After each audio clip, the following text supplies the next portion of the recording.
اب نوٹ کر لیجئے، یہ کتابیں اگر آپ پڑھنا چاہیں تو کتاب الملاحم میں پڑھیے. بدترین عذاب عربوں پر آیا کھڑا ہے، سروں پر تنا ہوا ہے، بدترین.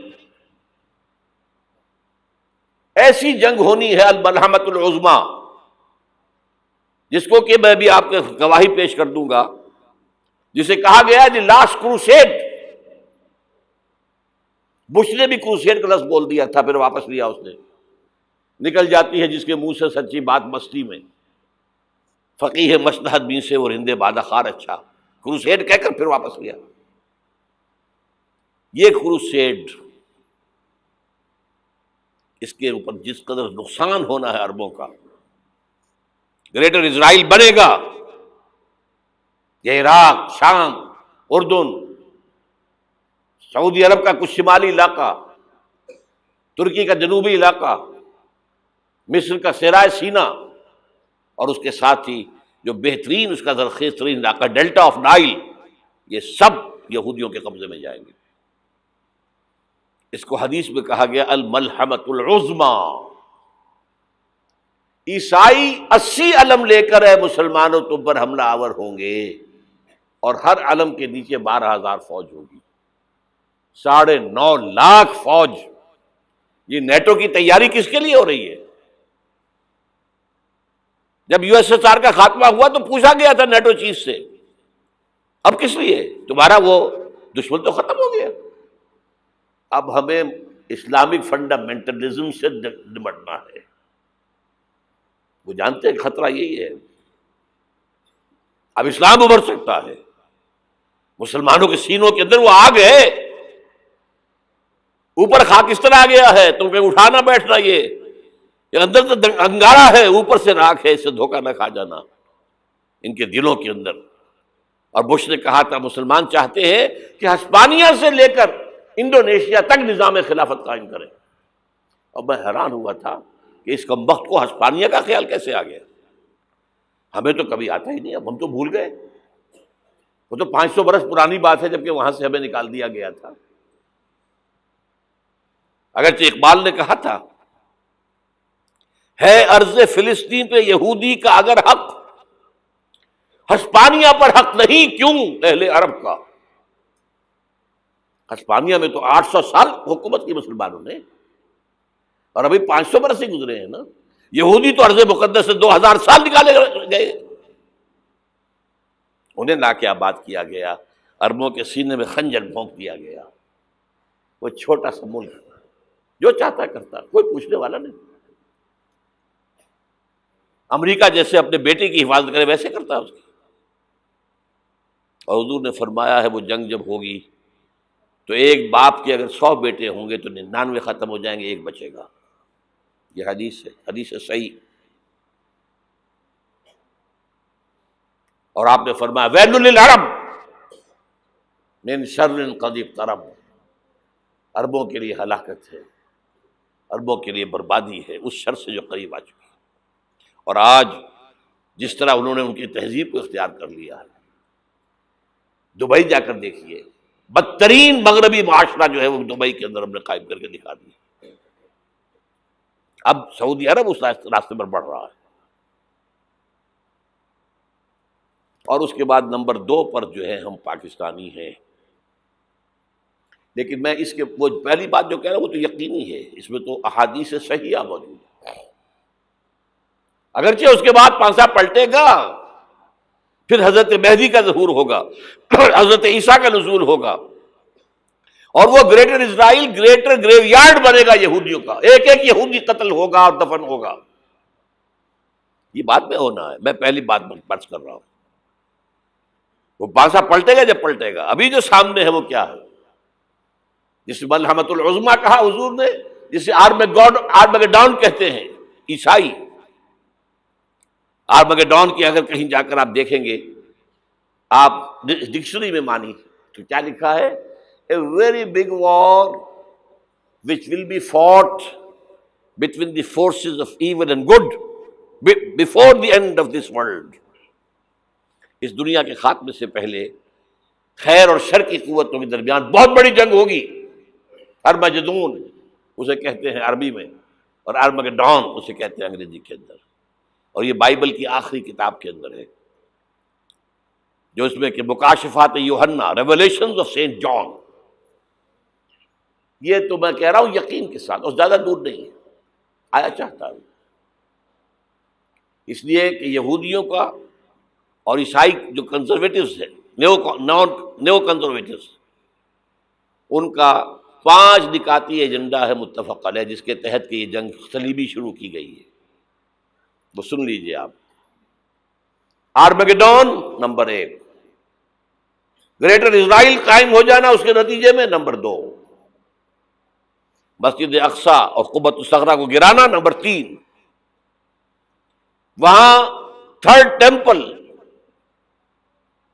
وہ مسجد جو حضرت سلیمان نے بنائی تھی 1000 قبل مسیح میں، پھر برباد کی تھی نبوکدنضر نے، دوبارہ بنائی گئی، پھر دوبارہ ختم ہوئی 70 عیسوی تک گری پڑی ہے. ان کا خانہ کعبہ گرا ہوا ہے 70 عیسوی سے لے کر آج تک. ایک دیوار ہے ویلنگ وال، جہاں جاتے ہیں، روتے ہیں، پیٹتے ہیں، ماتم کرتے ہیں، وہاں وہ بنے گا تھرڈ ٹیمپل. اور نمبر 4، اس میں لا کر رکھا جائے گا تخت حضرت داؤد کا. یہ تخت کہاں ہے اس وقت؟ یہ لندن شریف کے اندر جو ان کی پارلیمنٹ کا جو چرچ ہے، ویسٹ منسٹر ایبے، اس میں رکھا ہوا ہے. ایک پتھر تھا جس پر بٹھا کر حضرت داؤد کی تاج پوشی ہوئی، پھر حضرت سلیمان کی ہوئی، پھر وہ پتھر رکھ دیا گیا جب حضرت سلیمان نے بنایا ہیکل مسجد اقصی، وہاں رہا وہ. ہر بادشاہ جو تھا یہودی اسی کے اوپر بٹھا کر اس کی تاج پوشی ہوتی تھی. سن 70 میں ٹائٹس نے گرایا اسے، ہیکل کو، وہ پتھر لے گیا، وہاں سے روم گیا، روم سے آئرلینڈ گیا، آئرلینڈ سے اسکاٹ لینڈ آیا، اسکاٹ لینڈ سے انگلینڈ آیا، اور اب وہ رکھا ہوا ہے 14ویں صدی عیسوی سے آج تک. وہ ویسٹ منسٹر ایبے میں رکھا ہوا، ایک کرسی کی سیٹ میں اسے بنا دیا گیا ہے تخت کی شکل میں. اب انگریزوں میں کوئی ملکہ ہو، کوئی بادشاہ ہو جس کی بھی تاج پوشی ہونی اس میں ہوتی. یہ لا کر رکھا جائے گا تھرڈ ٹیمپل میں، اور اس پر یہودیوں کے خیال کے مطابق ان کا مسیحا آئے گا جو مسیح دجال ہوگا. عیسائیوں کے خیال کے مطابق حضرت عیسیٰ آئیں گے، وہ ہمارا بھی خیال ہے حضرت عیسیٰ آئیں گے علیہ السلام. بہرحال یہ تو بات کی باتیں ہیں نا. اس وقت جو میں عرض کر رہا ہوں، عربوں پر بہت بڑا عذاب، اور پاکستان کا معاملہ البتہ یہ ہے، میں یقین سے نہیں کہہ سکتا. ہینگنگ ان دی بیلنس، ہو سکتا ہے اللہ تعالیٰ ہم پر رحم فرمائے، ہو سکتا ہے، اگرچہ اس کی کچھ شرائط ہوں گی. چمن کے مالک اگر بنا لیں موافق اپنا شعار، اب بھی چمن میں آ سکتی ہے پلٹ کر چمن سے روٹھی بہار، اب بھی ہو سکتی ہے. اور یہ بھی ہو سکتا ہے کہ اللہ تعالیٰ نے معجزانہ طور پر ہمیں ملک دیا، ہم نے اللہ سے بدعہدی کی، وعدہ خلافی کی، غداری کی، لہذا سزا دی جائے اور ہم سے یہ ملک چھین لیا جائے. It's just possible. دور نہ سمجھے اسے، انہونی بات نہ سمجھے. جو گھیراؤ ہو رہا ہے آپ کے مغرب میں نیٹو فورسز اور مشرق میں بھارتی فورسز گدھوں کی طرح بیٹھے ہوئے انتظار کر رہے ہیں پاکستان اور ڈسٹیبلائز ہو جائے، یہاں اور بدامنی ہو جائے. اب لاہور میں پھر آج دھماکے ہو گئے ہیں. 2 دن پہلے کا دھماکہ میں سہ کے آیا ہوا ہوں، آپ کے سامنے بیٹھا ہوں. وہ جانیں بچی ہیں، جو ہماری اکیڈمی کا حشر ہوا وہ تو میں آپ کو نہیں بتا سکتا. یہ سارا کیوں ہو رہا ہے؟ تاکہ یہاں بدامنی ہو جائے اور ہمیں جواز مل جائے. مغرب سے نیٹو فورسز داخل ہو جائیں، مشرق سے بھارتی فورسز آ جائیں، اور ہمارے ایٹمی دانت توڑ کر اور پھر ہمیں بھارت کے سامنے ڈال دیا جائے. نو ڈو ایز یو لائک. یہ ان کا نقشہ ہے. ہوگا کیا وہ اللہ جانتا ہے، ہوگا وہ جو اللہ چاہے. لیکن اللہ کا چاہنا جو ہے وہ کس پر منحصر ہے؟ یہاں انقلاب برپا کرو، یہاں اسلام لاؤ. اگر دھندوں میں لگے رہو گے تو وہ خود بخود نہیں آ جائے گا انقلاب. صحابہ نے جانیں دی تھی، کتنی تکلیفیں اٹھائی تھی. 12 برس تک مکی دور کے اندر با نشہ درویشی در ساز و دمادم زن، جو پختہ شبی خدرا بر سلطنت جم زن.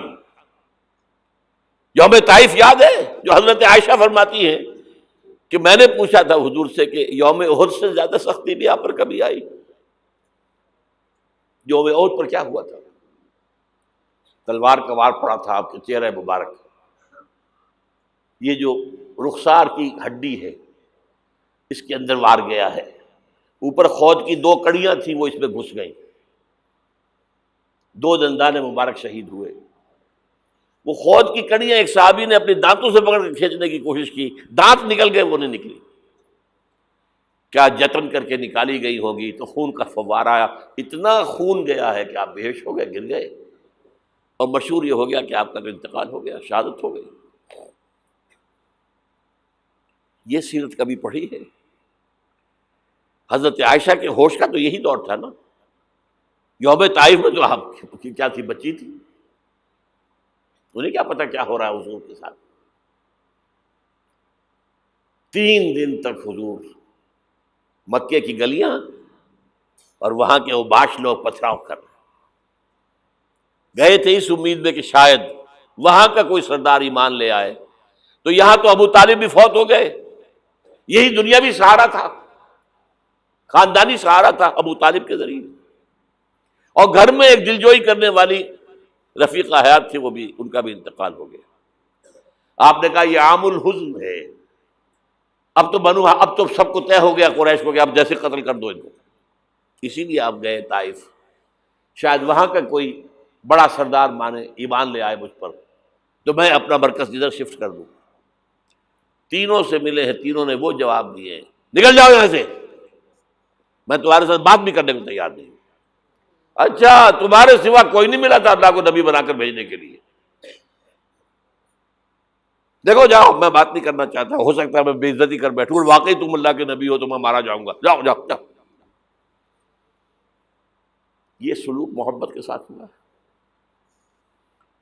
اور پھر چھوکروں کو، اسٹریٹ ارچنز جنہیں آپ کہتے ہیں، اشارہ کیا تھا، خبر لو ان کی، پتھراؤ ہو رہا ہے، ساتھ کوئی ہے ہی نہیں، ایک آدمی صرف، زید ابن حارثہ۔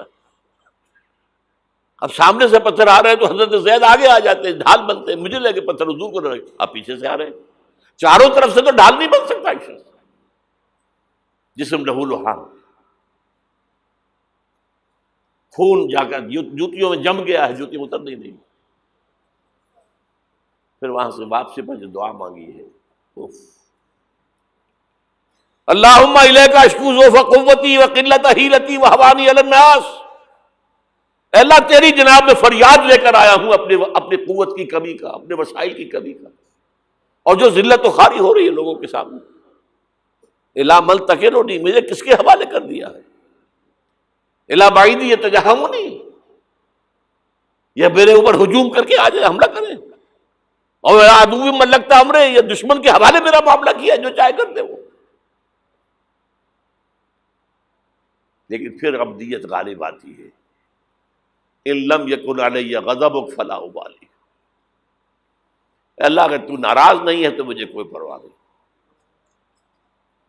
سر تقسیم خم ہے جو مزاج یار میں آئے، مجھے اندیشہ یہ ہے کہ تو ناراض تو نہیں ہوگی۔ یہ تکلیفیں جھیلی ہے، سینکڑوں صحابہ نے جانوں کا نذرانہ پیش کیا ہے، احزاب کی جنگ میں فاقوں پر فاقے ہو رہے تھے، اور ان فاقوں کی حالت میں خندق کھودنے کا حکم ملا ہے، لوگوں کی کمریں دوہری ہو رہی ہیں، پتھر باندھے ہیں اپنے پیٹوں سے، اپنی چادروں کے ساتھ کس کر کمر دوہری نہ ہو جائے، اور جب صحابہ کدالیں چلا رہے ہیں تو کیا کہہ رہے ہیں، نحن الذین بایعوا محمدا علی الجہاد ما بقینا ابدا، اللہم لا عیش الا عیش الاخرہ۔ صحابہ کہتے تھے ہم وہ لوگ ہیں جنہوں نے محمد سے بیعت کی ہے کہ جہاد کرتے رہیں گے جب تک جان میں جان نکل جائے تو بات، اور جان ہے، چاہے ابھی بھوک سے کمر دوہری ہوئی جا رہی، جان تو ہے۔ اور ایک دفعہ کہتے تھے اللہم لا عیش الا عیش الاخرہ، اللہ عیش، زندگی تو آخرت کی زندگی ہے۔ اور حضور فرماتے تھے، حضور کے بیٹھے ہوئے نہیں تھے گاؤں تکیہ لگا کر، پتھر اٹھا کر خندق میں سے لے جا کر باہر پھینک رہے تھے، جب صحابہ کہتے ہیں اللہم لا عیش الا عیش الآخرہ، حضور فرما رہے ہیں فاغفر الانصار والمہاجرہ، اے اللہ ان انصار اور مہاجرین کی مغفرت فرما دے۔